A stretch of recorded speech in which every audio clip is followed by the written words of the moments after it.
T3 is a Vekoma SLC coaster at Kentucky Kingdom in Louisville, Kentucky. This ride opened in 1995, originally being called T2, but was then renamed and reopened in 2015 with brand new trains and new colors as the infamous T3. This Vekoma SLC model is fairly well known in the coaster world, but sadly for all the wrong reasons. This is the only one I've had the unfortunate opportunity of riding. Let's just say I'm not exactly thrilled to ride another one in the future. The stats for the ride aren't too bad, with a height of 101 feet, speed of almost 50 miles per hour, 5 inversions, and a track length of 2,171 feet. The main issue with this ride is definitely the restraints. They are honestly the worst restraints I've ever seen. They clamp down extremely hard on your thighs, and by the end of the ride on the brake run, you are dying to get out of them, and thankful that there's just one train op so you can slide into the station.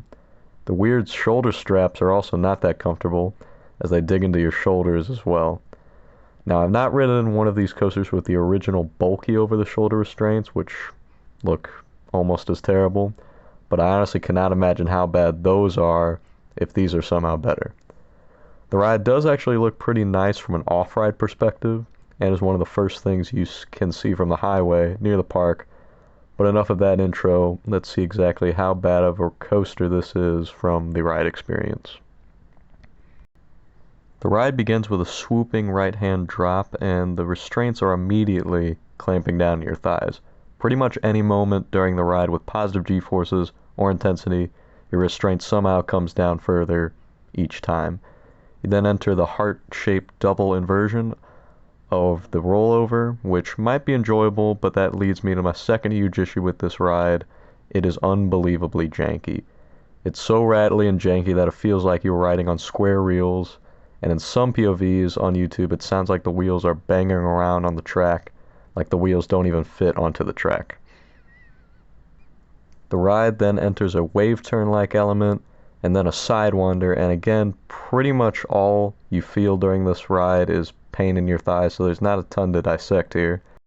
The ride thankfully ends after a double inline twist and turn in the final brake run, but your thighs are not going to fully recover for a bit, so best chance is riding Storm Chaser for the rest of the day. As you can probably tell by my analysis of this layout, I pretty much dislike everything about this ride. It's rattly, it's janky, it's just plain painful in some spots. This is a ride you only do for the credit, and then run to Storm Chaser or Lightning Run for the rest of the day. If you really don't care about credits though, just don't ride this ride if you come to Kentucky Kingdom. There are plenty of other great rides to enjoy, and just don't bother with this pile of garbage. Just Marathon Storm Chaser, Marathon Kentucky Flyer, I don't care. Just don't ride this thing if you don't care about credits. I really hope T3 is torn down in the coming years for a better inversion-based coaster, because this park really deserves one.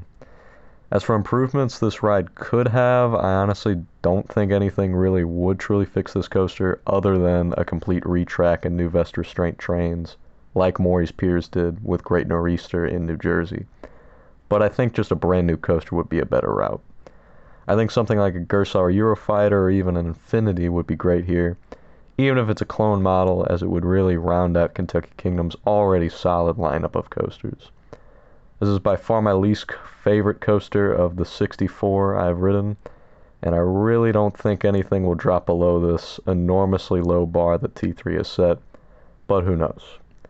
Be sure to subscribe for more coaster content, and be on the lookout for more coaster reviews and other theme park videos in the near future.